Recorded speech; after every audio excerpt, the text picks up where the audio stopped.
Bueno, exactamente las 13:39. Estamos haciendo César y Compañía a través de la 99, del 98.9. Estamos haciendo también este programa a través de www.radio43.ar y estamos ya con Silvina Cotignola, está bien dicho, ¿no? Cotignola. Perfecto. Quien, Italiana. ¿cómo? Italiana. Quien viene hoy a charlar con nosotros un poco sobre la campaña, de lo que está pasando con el espacio que se ocupa, que es el espacio del Frente para Todos. ¿Qué tal, Silvina? Buenas tardes. Buenas tardes, César, ¿cómo le va? Bien, Y buenas bien. tardes a su audiencia también. Bueno, se acerca el día. Falta poco, falta menos, falta poco, sí. Falta muy poco. Para las elecciones, la verdad que aparte de elecciones esperadas, postergadas, pero bueno, por suerte podemos estar nuevamente ejerciendo el derecho al voto, ¿no? Silvina, ¿participaste alguna vez en algún espacio político? Yo pertenezco al Movimiento Mayo, es un espacio político, Sí, sí. bueno, que lo debe conocer desde que se crea el Movimiento Mayo. Desde ese momento vengo militando en política, milité en mi adolescencia también, cuando pudimos empezar a militar muy tímidamente, después del golpe militar, con la vuelta de la democracia. En ese momento anduve mirando partidos políticos, o sea, mi inquietud por acercarme a la política empieza desde muy chiquita. Y que quien nos fue a dar la primer charla y a invitarnos a participar en política en ese momento fue Carlos Antonio Gorosito, que convocó, yo formaba parte del Centro de Estudiantes del Colegio Nacional, el primer centro de estudiantes que se crea después del golpe militar. Yo terminé mi secundaria en el año 84. En ese momento el presidente del centro de estudiantes era Alejandro Armendáriz, que era mi compañero de escuela mío también. Nos invitó Carlos Antonio Gorosito a darnos una charla, nos habló del radicalismo, empezamos a visorar de qué se trataban los partidos políticos en ese momento. Después me acerqué al PJ y bueno, milité en el Partido Justicialista. Vengo de una familia absolutamente radical, pero de una familia que siempre nos ha dado libertades para elegir. Y bueno, esa fue mi libertad y esa fue mi elección en ese momento, ¿no? Pero ¿con qué expectativa llegás a sumarte a este grupo? ¿Me estás hablando de cuando empecé a militar No, o de ahora, este momento? ahora. Bueno, el Movimiento Mayo forma parte del Frente de Todos. Yo trabajé en educación toda mi vida, principalmente la mayor parte de mi carrera fue en el Colegio Nacional. Sigo siendo la directora titular del Colegio Nacional. En este momento no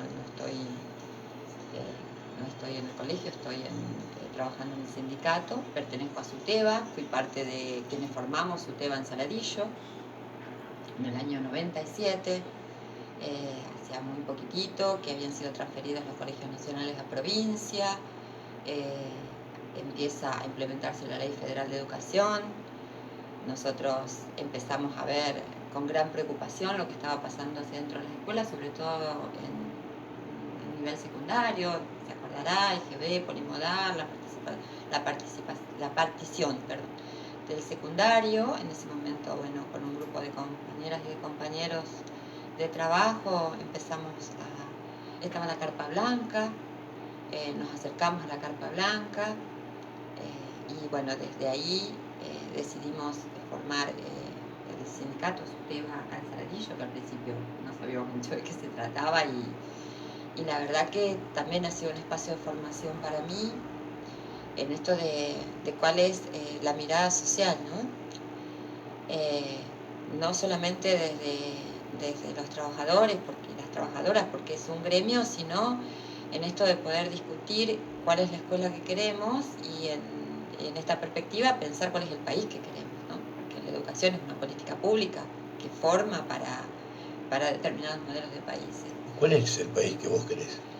El país que yo quiero es un país que garantice derechos.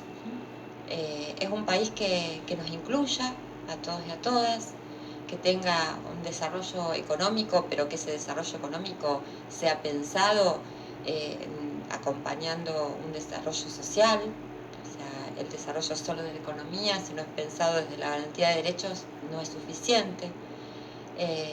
Un país que avance en estas conquistas de derechos y que distribuya la riqueza y el conocimiento. Y bueno, y esto por supuesto que cuando yo hablo del conocimiento lo estoy hablando desde un lugar de formación educativa, ¿no? Pero creo que no desconocemos que el conocimiento, cuanto a más personas llega, cuanto a más ciudadanos llega, más democrático es y más posibilidades de elegir tenemos. Y dijiste la riqueza. ¿Cómo se distribuye la riqueza equitativamente? Pero ¿cómo se distribuye, digo, legalmente también, ¿no? Yo creo que tiene que ver con la generación de trabajo, por un lado, ¿no? Y nosotros tenemos un sistema impositivo que tenemos que poder mirarlo y que tenemos que ver. O sea, nosotros sabemos que el Estado se sostiene, entre otras cuestiones, con los impuestos, ¿no?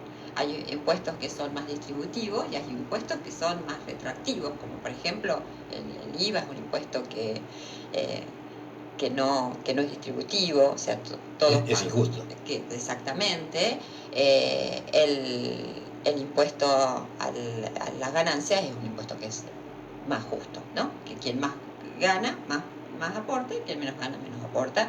Bueno, inclusive están, perdón, quienes están exentos, bueno, de esta cuestión más finita por ahí, lo que es el impuesto a las ganancias. Pero bueno, o sea, para que un país pueda sostener sus políticas públicas tiene que tener un sistema de recaudación. Pero el sistema nuestro es voraz. Sí, es sencillo. Sí, yo creo que sí, es un sistema que es voraz. Somos el país que más tenemos la carga impositiva más cara del mundo. No somos el que tiene la carga impositiva más cara del mundo. O sea, hay muchos países que tienen una carga impositiva mayor, incluso Estados Unidos tiene una carga impositiva mayor. Sí, pero hay una generación de trabajo distinta. Le queda más plata en el bolsillo al que trabaja. Lo que creo es que hay que pensar cómo es esa distribución, a quiénes llegan y cómo se acompaña esto con un crecimiento productivo. O sea, creo que lo que es necesario son políticas que incentiven la economía, que crean puestos de trabajo, que protejan la industria interna, que piensen en cómo se hace un desarrollo económico de un país para que cada vez seamos más los incluidos en el mercado de trabajo, ¿no? Y que tengamos salarios que nos permitan llegar a fin de mes. Sí, si la pregunta es si creo que hay que hacer mucho al respecto, sí, creo que hay que hacer mucho al respecto. Yo digo, lo he hablado con casi todos los candidatos que han venido de todos los espacios, y yo digo que la política está en deuda con el país, con la democracia. Van por un lado los políticos y por otro lado, yo no hablo de la política, hablo de los políticos. Los políticos van por un lado y el mundo va por el otro, la gente va por otro lado. A nadie le importa. Yo miro hoy los diarios y los diarios están preocupados por si la esposa del presidente está embarazada, si no está embarazada. Ya no nos importa nada de eso. Me importa lo que dijiste vos, llegar a fin de mes con plata en el bolsillo, como jubilado, tener un ingreso digno. Estoy totalmente de acuerdo con lo que hizo Cristina con respecto a la jubilación, incluir y todo eso, estoy de acuerdo. Pero también creo que, bueno, la mirada social de hoy en día es muy difícil ver un país como estamos funcionando. De todas maneras, sí, en algunas cuestiones coincido, pero también creo que los medios no necesariamente reflejan lo que la gente está necesitando que reflejen y no necesariamente reflejan la verdad y no necesariamente reflejan lo que la gente quiere escuchar. Exacto. ¿No? Yo tengo algunos reparos con respecto a los medios y ojo que voy a decir reparos en cuanto a cómo leo los medios, pero también creo que es muy claro y que cada medio, como cada persona, tenemos una postura política e informamos y comunicamos desde el lugar donde creemos nuestro posicionamiento. Y no hablo solamente de política partidaria, ¿no? No hablo solamente de eso. Uno tiene creencias, cuando nosotros hablamos de las creencias a través de las cuales miramos el mundo, es una posición política, aunque no lo sea partidaria. ¿no? Pero es una posición política. O sea, si yo pienso que, por ejemplo, si yo pienso que en la escuela, y voy a hablar de la escuela porque por ahí es donde, pero digo, podemos llevarlo a cualquier terreno, todos los estudiantes tienen que tener el derecho a acceder a la educación, ¿no? Estoy pensando desde un posicionamiento político, aunque no sea político partidario, estoy diciendo, ¿no?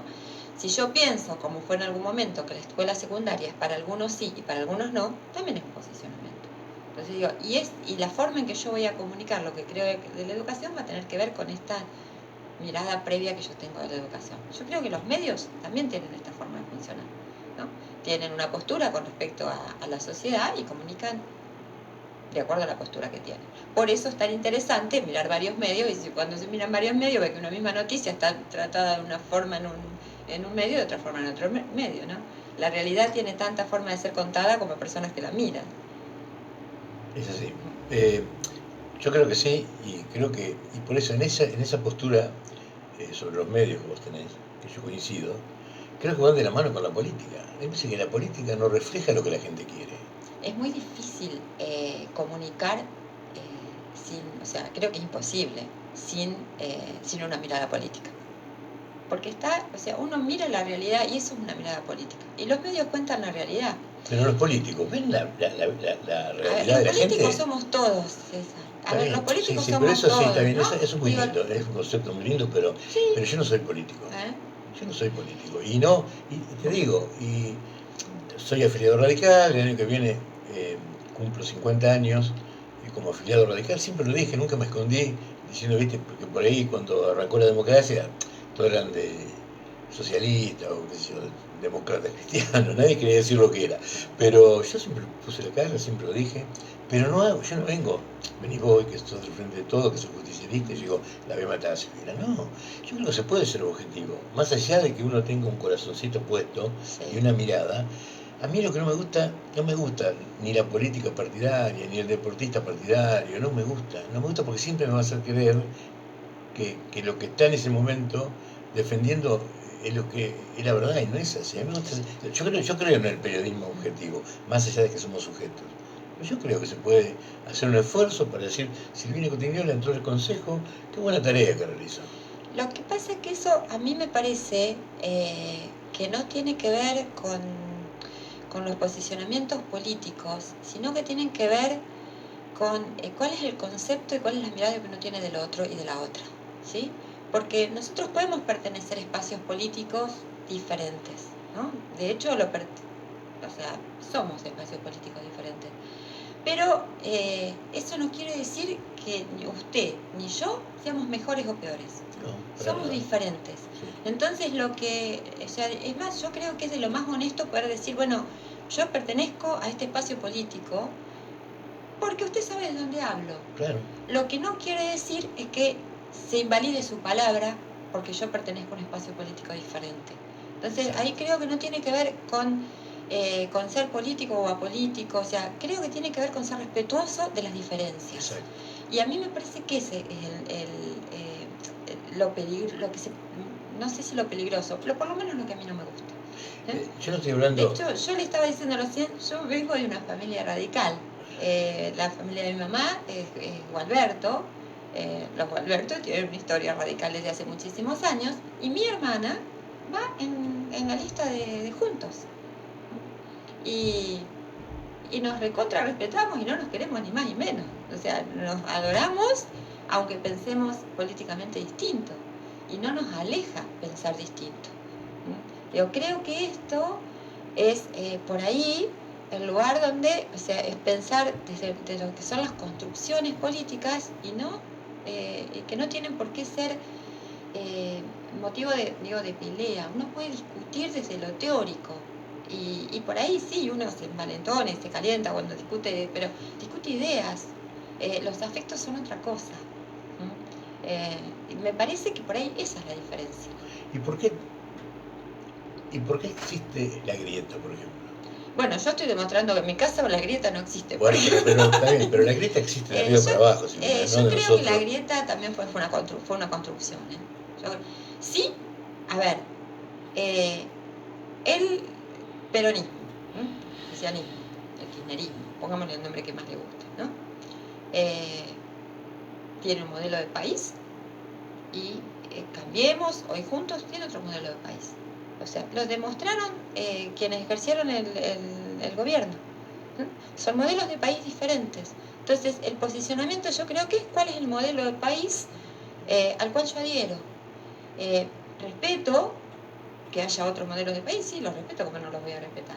Pero no los defiendo, no adhiero y no los voto.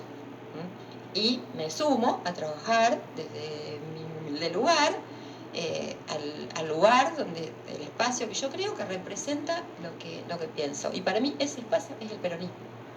Por eso estoy acá, por eso estoy en el peronismo. Y porque creo que la transformación política se da a través de la participación. Pero Silvina, a ver, yo creo que lo que vos estás diciendo es un poco lo que el otro día también hablábamos con Soledad Peta, que es compañera de lista tuya. Sí. Yo le decía a Sole, una cosa son los ideales y otra cosa son las realidades a veces, ¿no? Porque a veces te podés frustrar inclusive con tu ideal porque no lo podés llevar a cabo. Es bravo el tema. Pero el peronismo, Silvina, ha gobernado los últimos 70 años, con breves intervalos del radicalismo El del peronismo fue derrocado por golpes militares. Sí, está bien. Pero no, yo digo, el peronismo es amplio y nosotros, yo particularmente también tengo críticas. Por ejemplo, yo me paro en la crítica del peronismo si tengo que hablar del gobierno de Menem. O sea, a mí Menem no me representó en su día. Yo creo que el gobierno de Menem fue uno de los gobiernos más neoliberales. O sea, fue el gobierno neoliberal que continuó el proceso militar. Era un gobierno peronista. Exactamente, pero por eso digo, yo puedo ser crítica. Estaba Duhalde ahí. Ese peronismo, sí, estaba Duhalde, que es quien después retoma y sigue a Néstor Kirchner. Ahora, Néstor Kirchner y Cristina a mí sí me representan. Yo creo que no hubo, después de Perón, gobierno que avance tanto en las conquistas de derechos como el gobierno de Néstor y Cristina, ¿no? Donde amplíe políticas públicas, donde es el primer gobierno en el primer gobierno que se trabaja una ley que reconoce que la educación es un derecho, por ejemplo, ¿no? que todos tenemos derecho a la educación.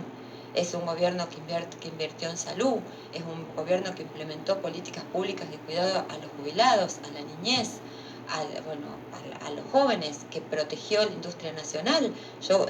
Creo que es un gobierno que avanzó en derechos y yo creo que esos derechos no siguieron avanzando cuando estuvo Macri. Absolutamente para nada. Y también creo que el radicalismo adhirió a ese gobierno de Macri, aunque hoy lo estemos escuchando decir otras cosas a través de Manes. Pero bueno, el radicalismo, se suma a Macri, ¿no? Donde por ahí hay, hablando, tratando de poner dos caminos, ¿no? Dos tipos de políticas públicas que para definir un poco lo que estoy diciendo. Yo creo que hay gobiernos que gobiernan para garantizar derechos, donde hay un Estado presente. Hoy tenemos un Estado presente, muy presente en políticas públicas, que creen que es el Estado el que tiene que estar regulando la vida de la gente y la economía, y hay gobiernos que ponen que esto tiene que ser ejercido por el mercado, ¿no? Que son los grandes grupos económicos los que tienen que tomar las decisiones y que eso va a producir un derrame de dinero. Yo adhiero a este otro modelo. Respeto a los que adhieren al otro. Lo que estoy diciendo no creo que es el modelo de gobierno que garantice el derecho de la gente, no creo que es un modelo de gobierno que garantice la inclusión. Por eso estoy donde estoy, ¿no? Y volviendo a lo que decía hace un ratito, sí, yo creo que Menem estuvo en eso, por eso no adhiero a esto. Y es la autocrítica que puedo hacer del peronismo. Digo, nosotros tenemos que poder, porque si nos paramos en los fanatismos, perdemos la posibilidad de pensar, ¿no? Porque uno empieza a defender y argumentar para defender, pero yo creo que también tenemos que poder pensar. De hecho, nosotros tuvimos que pensar después que perdimos la elección también, ¿no? ¿Qué pasó que perdimos la elección? Y son momentos en que son necesarias las autocríticas y es necesario pensar para adentro, como pasa en la vida. ¿Y en educación se avanzó? En educación, sí. Mire, Pero, a ver, hay dos lugares de la educación. La cantidad de chicos que han dejado de concurrir a los colegios por pobreza, un montón de cosas que ha crecido de una forma que ya nadie lo puede tapar ni lo puede decir.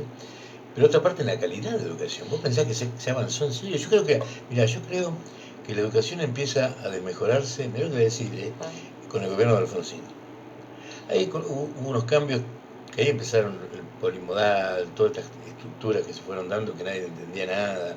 Y te lo digo para nada de acuerdo con lo que fue el gobierno de Alfonsín con respecto a la educación. Y yo creo que de ahí para acá, yo miro, tengo hijos, todavía eh, tengo una hija de 17 años, o sea que convivo con la educación actual, se ha ido deteriorando la educación. Yo disculpame, es tu tema, vos sabrás mucho más que yo, pero yo digo como papá, lo que veo que cada vez van menos chicos, el tema de la pandemia dejó un montón de chicos en el camino, se pensó que el Zoom podía reemplazar un montón de cosas, no dio resultado, chicos que no entienden con el Zoom, papás que no entienden, que no tienen la posibilidad de tener una computadora en la casa o no tienen internet, no todo el mundo tiene eso. Y yo por eso digo, ¿desde dónde creció la educación? bueno, Se lo pregunto en serio. Voy a empezar un poquito por atrás, ¿no? Digo, yo hice la secundaria en la época del proceso. Terminé en el año 84. Cuando yo empecé primer año de la secundaria de 5 años, si se acordarán, éramos 41 estudiantes, ¿no? En primer año. Cuando pasamos a segundo año éramos 14. Nunca nadie se preguntó qué pasó con esos casi 30 estudiantes que quedaron en el camino. Entonces, si a eso le llamamos educación de calidad, yo no coincido con eso. Hoy, no voy a hablar de hoy, que estamos durante la pandemia, quiero hablar de antes de la pandemia. En secundaria era ínfimo, yo estuve trabajando durante 10 años como directora del Colegio Nacional. Empecé a trabajar como preceptora, fui profesora, estuve más 25 años trabajando en el colegio. Nosotros, sí puedo decir, porque estas son estadísticas que desde la dirección se trabajan, el índice de deserción de estudiantes era ínfimo y estaban absolutamente nominalizados, o sea, sabíamos quiénes eran, por qué eran y los seguíamos buscando aún cuando se habían ido. Hoy tenemos, y eso sí, porque es hoy, estoy diciendo, post pandemia también, o sea, equipos de orientación escolar en todas las escuelas secundarias. De hecho, ahora se crearon cargos también para escuelas primarias que no tenían, se llegaron cargos hace poquito. Donde en Saladillo, y esto coordinado por las inspectoras distritales, en su momento fue Poli, después fue Cecilia Bustamante, fue Mariel Benítez, bueno, las inspectoras, coordinado por ellas, nombre y apellido de cada estudiante que no estaba yendo a la escuela y pensadas de manera distrital estrategias para ir a buscarlos y para buscar otras continuidades cuando no podía hacer la escuela. Estoy diciendo la escuela formal como conocemos, no la escuela obligatoria. Estoy diciendo plan fines, algún otro tipo de intervención, trayectorias por ahí adaptadas a las características de los estudiantes, bueno, a sus familias y a lo que fuere. Ahora, lo primero que tenemos, ¿por qué parto de estos ejemplos? Porque me parece que el primer lugar para empezar a pensar la educación es pensar que los chicos y las chicas, el mejor lugar donde tienen que estar es adentro de una escuela. Curricularmente hubo un trabajo donde participamos todos los docentes de la provincia para hacer el diseño curricular de secundaria. La ley nacional fue sancionada en el 2005 y la ley provincial de educación en el 2006. Hubo un trabajo de consulta y de trabajo de todos los docentes de todas las secundarias, a través de jornadas, a través de reuniones, me acuerdo que se hacían en San Bernardo, donde iban referentes de todas las escuelas. Fuimos los docentes y los estudiantes, obviamente, y los curricularistas, ¿no? Que son los que escriben los diseños curriculares, que son los representantes del campo, de cada uno de los campos del saber. Participaron las empresas, participó la iglesia, participaron los sindicatos, participaron representantes de estudiantes, representantes, o sea, de docentes. participaron las entidades intermedias, participó el campo, o sea, para discutir, qué país queremos y en base a eso qué es lo que tenemos que enseñar. Y fue por primera vez la educación secundaria tuvo diseño curricular. Es muy específico lo que estoy diciendo, pero lo que quiero decir es, cuando nosotros íbamos a la escuela había un programa de estudio, que era una lista de temas y cada docente la daba como quería. Decía, bueno, usted da matemática, tiene que dar esto, fracción, la letra y usted da literatura, tiene que dar estos libros, ¿no? Por primera vez se discute qué es necesario enseñar con todos los sectores que representan la sociedad, desde todos los ámbitos, cómo se debe transformar ese saber académico en un saber escolar, que no es lo mismo, cómo se debe enseñar eso, cómo se debe evaluar, y pensada como derecho y garantizando que todos los estudiantes estén adentro de la escuela en todos los niveles. Obviamente que exista la ley escrita, ¿no? Lleva un proceso social para que eso se lleve a cabo, ¿no? Pero yo creo que para hablar de educación, hablar de educación de calidad es esto, ¿no? Es escuchar las voces. Está bien, pero eso es lo que... Vos me hablaste de toda la gente que participó en este proceso, pero eso llegó a los chicos, porque yo lo que veo es que yo, nos dan un texto y sabemos leer, y hay chicos que hoy no saben, la mayoría de los chicos, vos lo traes a la radio y le das un texto y no saben leer. O sea que todo eso que vos me contaste es muy lindo, pero no llegó a los chicos. Yo no creo que es la mayoría. Ahí, yo no creo que es la mayoría, y lo digo de recorrer las aulas del colegio, de uno de los colegios más grandes de Saladillo. Inclusive los estudiantes participan en investigaciones, participan en olimpiadas, y Saladillo es uno de los distritos que se recibe premios a olimpiadas, y acá hablo de todas las escuelas, premios a las olimpiadas, olimpiadas de matemáticas, de filosofía, de historia, de ciencias. Es uno de los distritos que tiene mucho, que es muy premiado. Por eso, porque yo escuchaba recién cuando vos me explicabas en los chicos, que los tenían, sabían chico por chico quién faltaba, todo lo demás. Pero eso ocurre acá, en estos distritos donde... Pero eso ocurre en el conurbano, sí, mira. Sí, ocurre en el conurbano. Nosotros... no se nota, ocurre en el conurbano, ocurre en el conurbano con una problemática social que obviamente que no es la que tenemos nosotros. Obviamente que no. Porque da la sensación de que vivimos en dos países distintos. En serio, yo veo un país y vos ves otro, porque pero lo somos vemos. Personas diferentes, César, pero porque somos personas diferentes. Yo le puedo hablar de educación de lo que veo dentro de las escuelas. ¿Por qué se quieren ir los chicos hoy? ¿De dónde?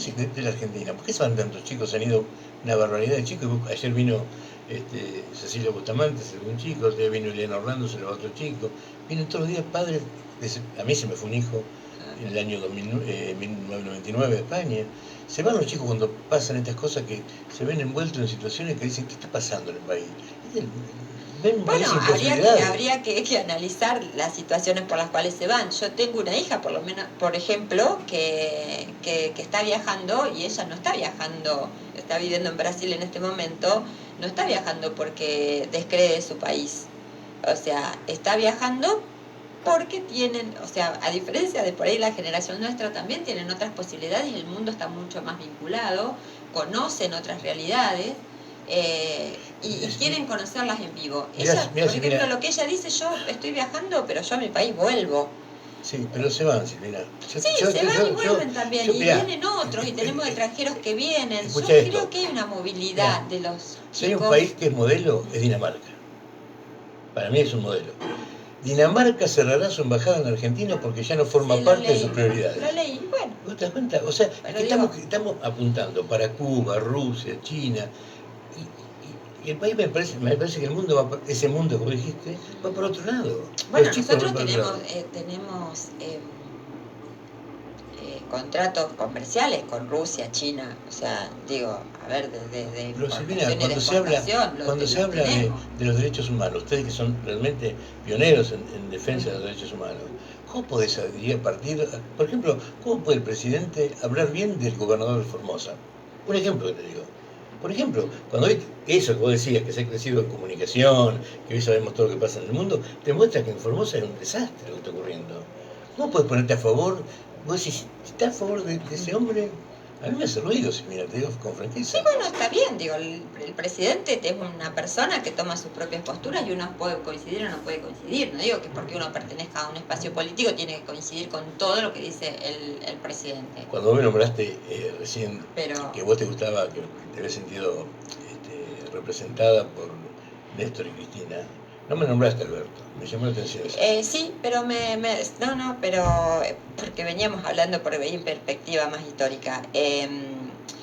Sí, Alberto me representa, pero a ver, eso no quiere decir que todo lo que haga y todo lo que diga Alberto esté de acuerdo absolutamente con todo. Y una vez yo decía, a ver, yo estoy enamorada de mi marido, pero eso no quiere decir que siempre coincida con todo. Digo, a ver, hay cuestiones, o sea, yo estoy convencida de este proyecto político y eso no quiere decir que no pueda encontrar algunas cuestiones que diga, bueno, esto no me gusta.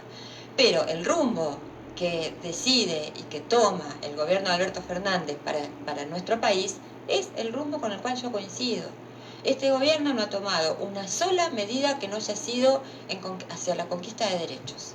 No hay una sola que no haya sido en ese sentido. Después, que se cometan errores, y sí, estamos hablando de ciencias sociales. O sea, que haya cosas en que podamos coincidir o no podamos coincidir, sí, seguramente.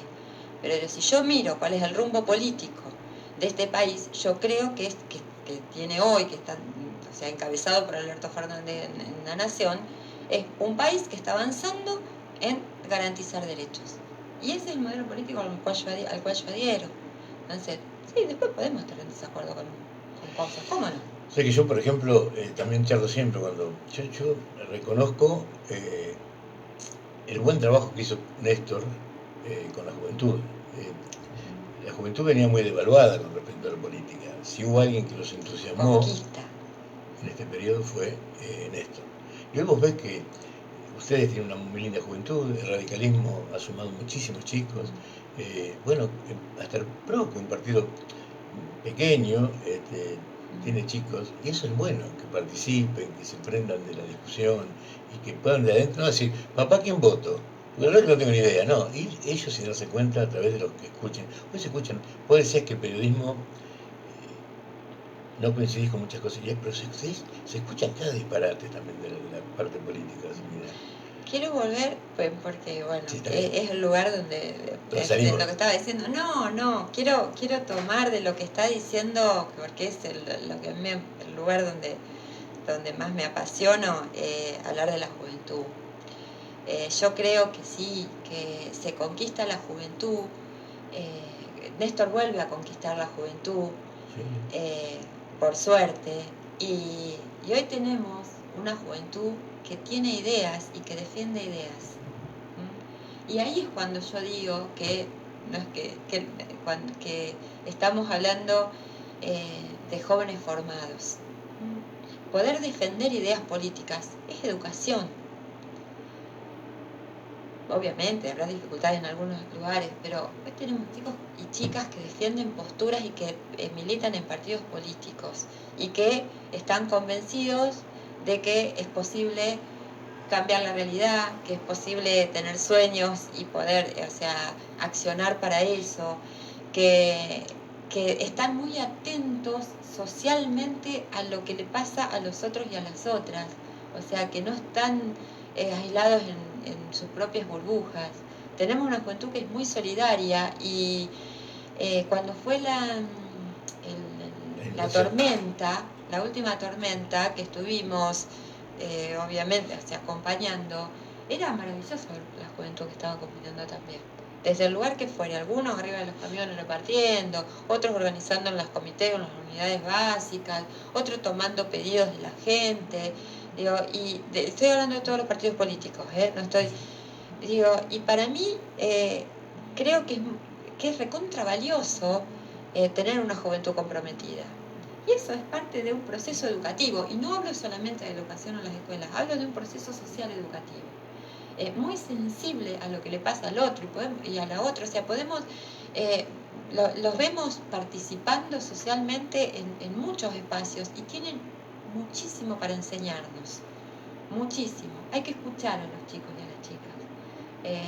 Porque realmente cuando tienen espacios de escucha, y espacios de participación son maravillosos. Son maravillosos. A veces nosotros creemos que tienen que ser como fuimos nosotros y nosotras. Y por ahí ponemos el valor. Son diferentes, por suerte, en muchas cuestiones. Pero son muy valiosos y muy valiosos. O sea que Nani Dolce, que el doctor Dolce... Sí, Ana Dolce fue mi compañera de equipo de conducción, hoy es la directora del Colegio Nacional. Siempre me decía a mí, charlas que hemos mantenido, muchísimas charlas con Nani, que si lo grande escucháramos a los chicos, pero esto me lo venía diciendo hace años, el mundo sería totalmente distinto, ¿no? Exactamente. Por eso yo digo que ahí no hay un fracaso educativo, César. No, yo hablo por ahí en la educación desde otro punto de vista, hablo desde la formación didáctica, si querés que te diga. Pero eso también es didáctica. Sí, es más en la práctica, lo veo yo desde afuera. Porque eso también, o sea, uno piensa o sea, cuando uno piensa con conceptos. O sea, y esos conceptos son producidos originariamente de manera didáctica. ¿Está? Entonces, arranca ahí. Hoy, o sea, tenemos movimientos de la juventud, o sea, que nos posicionan, preguntas de la juventud, que nos posicionan en lugares que nos hacen, o sea, repensarnos mucho. Y yo, o sea, eso es educativo. Y que pasa también por la educación formal. ¿No? Que pasa también por la educación formal. Yo le puedo decir que yo he estado en clases donde he vivido debates de los estudiantes que nos han dejado, o sea, por suerte, obvio que después nosotros vamos acompañando, pero hay que escucharlos. Yo coincido con esto que dice Nani Dolce, hay que escucharlos a los chicos y a las chicas. Porque no, me pasa a mí con mi hija. Exactamente. A ver, yo te estoy contando que tengo una hija de 17 años, generacionalmente estamos totalmente separados. Yo ya pasé la edad que, bueno, soy abuelo. Yo también. Llegó mi hija cuando ya estábamos más para abuelo. Mi hija no, porque es más joven que yo, pero se me complica comprender muchas cosas de las que ella me dice a veces: papá, tenés que abrir la cabeza, papá, tenés que pensar en esto. Y muchas veces, ¿no? Yo lo reconozco y lo digo. Tengo que decirle: sí, tenés razón. O sea, no me molesta decirle que tiene razón. Me cuesta, me cuesta trabajo a veces elaborarlo, pensarlo. Son miradas totalmente distintas. La tecnología tiene que ver mucho también con esto. Más allá de algún político, la tecnología ha traído... Abre otros mundos. Otros mundos. Sí, abre otros mundos. Sí. A mí me gusta. No sé que yo podría haber hecho con vos un programa distinto. O sea, haberte preguntado qué proyecto tenés para llevar al Consejo Deliberante, si vas a entrar o no vas a entrar, si cómo venís, si tiene una encuesta. Pero a mí me aburre eso, sinceramente, no soy para eso. A mí me encanta hablar de política, por eso que cuando te senté te dije: vos sabés que yo soy radical. ¿Pero por qué te lo digo? No te lo digo por nada, te lo digo para que vos también sepas con quién estás jugando. Exactamente. Porque está bueno eso. Exactamente, eso es transparente. Entonces vos te vas acá y decís: la verdad mejor me tiró a matar acá, o no, yo te lo digo desde mi punto de vista, como decís vos, coincido absolutamente, que hay muchas miradas, pero me parece que hace falta en los medios este tipo de charlas. Me encantan, después que se van. El día con Soledad pasó lo mismo. Me ha pasado con Manu Cisneros, que por ahí él es radical, que a veces hemos discutido feo, porque él tiene una mirada, yo tengo otra, y después vas viendo también el crecimiento. Con el tiempo vas viendo cómo los chicos que llegaron a la política y piensan de una manera, cómo con el correr de los años van madurando y van viendo las cosas también, se acercan un poquito generacionalmente a nosotros también, ¿no? Tienen muchas cosas. Sí, bueno, muchas cosas compartimos, por supuesto que sí. Yo tengo 4 hijos e hijas, 2 varones y 2 mujeres. El mayor tiene 35 años y el que es el varón, después son 2 mujeres. Nombre, ¿cómo se llama? El mayor se llama Lorenzo, tiene 35 años. La que sigue se llama María Inés, tiene 28. Esperaste bastante. Esperaste bastante. Sí, Teresa tiene 25 y Juan tiene 21. Y tengo una nieta que tiene 18 años, que se llama Julieta. Yo tengo otra nieta que se llama Julieta. Ah, ¿viste algunas cosas? Coincidimos, César. La más chiquita. Pero lo que quiero decir también con esto, por eso retomo, Roberto, que vengo conviviendo con la juventud desde hace muchos años y además... ¿Cuántos años sos directora? ¿Eh? Que estás a cargo del Colegio Nacional. ¿Cuántos años? Sí. 10. 10 años. Pero empecé a trabajar en el Colegio Nacional en el año 94 de preceptora. Después trabajé de profesora. Mientras los últimos años que estuve como profesora también fui jefa de departamento, del Departamento de Ciencias Sociales. Y en el año 2010, en realidad, bueno, tomé el cargo de directora. O sea que yo creo que hay una generación que ya no está de acuerdo con la grieta. Que aunque sí fue, yo estoy absolutamente convencido con vos que fue creada ex profeso. Pero creo que hay una generación, ya me parece que estamos entrando en un lugar donde todo el mundo piensa que se puede pensar distinto, pero con cosas que nos den la posibilidad a todos de avanzar. Lo que vos nombraste, lo de la tormenta, fue un ejemplo, Saladillo, para mí. Por ejemplo, totalmente. No fue que acá estuvo el intendente, bueno, el intendente estuvo, pero también estuvo el peronismo acompañando. No, y el gobierno de la nación y de la provincia estuvieron en instante acá con todos los recursos que se necesitaron. Pero, o sea, parecería que fuera algo para solucionar la vida de la gente, de eso hablamos, ¿no? Es como si yo dijera, che, Silvina Cotiñola, pero usted te cuenta qué buena directora, cómo se preocupa, es lo que tenés que hacer. Es mi trabajo. Es tu trabajo, el gobierno tiene que hacer eso, está bárbaro. Perfecto. Pero está genial. Pero sí, César, sabemos que no siempre. No, por eso te digo que... También es una decisión, sí. Intervenir o no intervenir. Por eso digo, esta decisión de cambiarle la vida a la gente, de que las políticas públicas lleguen a cada uno de los ciudadanos y las ciudadanas, es una decisión que yo veo que el gobierno del Frente de Todos la toma sin pensarlo. O sea, al otro día teníamos acá representantes del gobierno nacional y provincial, teníamos los fondos, y lo tuvimos a través, o sea, institucionalmente, a través del municipio, que es como corresponde, ¿no? Que es como corresponde. O sea, no fue porque podrían haber llegado a través de Amaro Sarlo, si usted quiere. ¿no? ¿Y qué es lo que corresponde? Exacto. Bueno, ese es el modelo de país que yo quiero. Pero, si mira, acá tuvimos un intendente con 3 diputados. ¿Te acordás de la época de Alejandro Mendaris, Ricardo Lizalde y Walter Abarca, creo que era? Que no se hablaba con los diputados. ¿No qué? Que no se hablaba con los diputados, no tenían, al contrario, se tiraban todo el tiempo con munición gruesa. Yo digo que esto es un crecimiento. También hay... Sí que es un crecimiento. Yo lo veo bien, yo lo digo con franqueza. A mí me parece que las demás ciudades están viendo un Saladillo distinto políticamente. Bueno, para que termine de ser distinto, falta que Amaro Sarlo sea intendente. Y bueno, eso, hacia ahí vamos nosotros, ¿no? Digo, ese es el camino. Yo creo que José Luis, hablando en serio, fue abierto en eso. Nunca se puso un traje ajeno, siempre dijo, no, esto me ayudó Walter, esto me ayudó, me acompañó.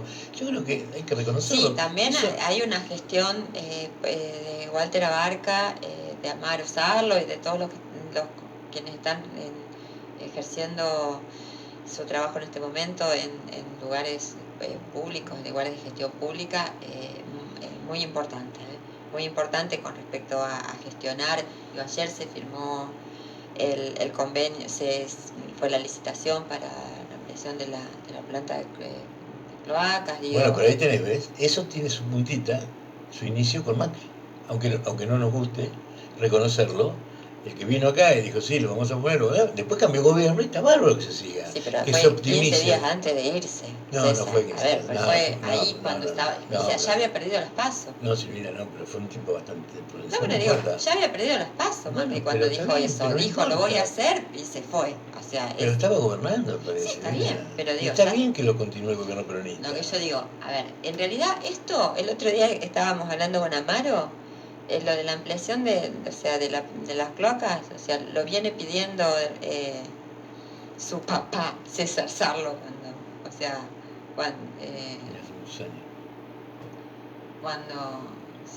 creo que desde el año 87, Julio Sarlo, perdón, César, sí. El hijo de Julio Sarlo. Se viene pidiendo hace muchos años en Saladillo y se concreta hoy con una decisión política de nuestro gobierno. Digo, en realidad que se viene diciendo hace mucho. Digo, bueno, ¿quién lo concreta? Un gobierno peronista. Pero digo, desde ese lugar, a ver, digo, y no lo estoy diciendo con arrogancia, lo estoy diciendo porque por ahí que la pregunta en un momento fue qué es lo que me convoca a mí, por qué pertenezco a este espacio. De eso hablo yo cuando hablo de conquista de derechos, de avanzar en mejorarle la vida a la gente, ¿no?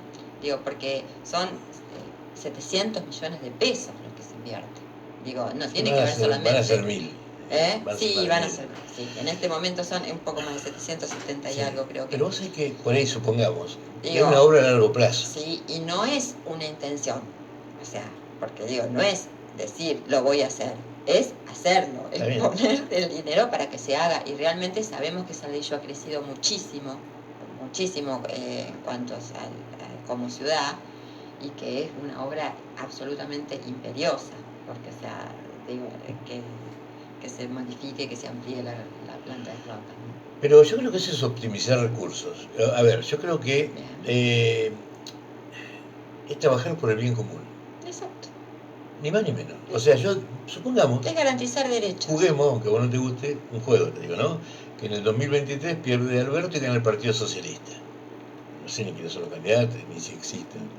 Pero, y el Partido Socialista, no, porque esto va a haber que terminarlo, seguramente va a terminar en el año 2026, 2020, es una obra a muy largo plazo. No va a ser una obra que la gente piense que mañana van a estar las cloacas en Saladillo. Y bueno, está bien que lo terminen los socialistas, porque es el bien común. No miran. O sea, porque esta es una obra que va a empezar y que tiene que ser terminada. Sí, por supuesto. O sea, me asombraría mucho si ganara otro partido político y dijera suspendo la obra de cloacas en Saladillo. O sea, digo, la verdad que me asombraría mucho. Lo que estoy diciendo es que fue una decisión política de este gobierno, y no solo fue la decisión, sino que puso o sea, hizo la inversión para que suceda. Puso el pucho en la cenicera. Exactamente. ¿Te gustó? Cuando estás mirando el reloj, tenés que ir. Exactamente. Bueno, Silvina, gracias por habernos acompañado. En serio, espero que no te hayas sentido molesta. No, para nada, me encanta. A mí me gusta esto, porque si no tampoco sabemos cómo piensan los candidatos. Me sentí muy bien, me sentí muy cómoda. yo quiero decir una cosa más, por ahí acercándome a la política. Digo, nosotros tenemos en esta elección la oportunidad de igualar el Consejo Deliberante, de llegar entrando cuatro concejales del Frente de Todos. El Consejo Deliberante quedaría conformado con 8 representantes de cada partido político. Y en la Silvina. Ahí estoy yo, exactamente. Bueno, me tocó este lugar, vamos bueno, a hacer no, pero digo, ahí estoy yo. Lo que digo que no me parece menor. ¿Cuántas renuevan ustedes? 3. 3. No me parece menor. Esto es lo que estoy diciendo. No me parece menor que el Consejo Deliberante quede igualado en la cantidad de representantes para todo esto que nosotros venimos hablando recién. Entonces coincidirás en que estaría bueno que también la Cámara de Diputados y la Cámara de Senadores iguales, ¿no? Sí, por supuesto que sí. Por supuesto que ahí se toman decisiones mucho más. Por supuesto que sí, por eso hay que votar al Frente de Todos, porque hoy no tenemos la mayoría. Bueno, sí. Bueno, sí. Me la dejaste servir. En el Senado tienen mayoría, sí. Pero bueno, digo... Y si no la tienen, la consiguen. Sí, bueno, pero no la tenemos. No, pero digo, no me parece menor desde la perspectiva de lo que venimos hablando durante toda esta entrevista, que fue extensa, pero la verdad que hemos pasado por un montón de temas y creo que fue muy interesante. Soy bastante desprolijo, ¿viste? Ahí bueno, no soy docente, ¿viste? No importa, no, estuvo muy buena, pero digo, no me parece menor en esto de la pluralidad, en esto de la representatividad, en esto de escuchar a todas las voces. Me parece que no es menor que en el Consejo Deliberante quede igualado en 8 y 8 concejales y concejales. Silvina, gracias por haber venido. Bueno, muy amable. No, al contrario, igualmente.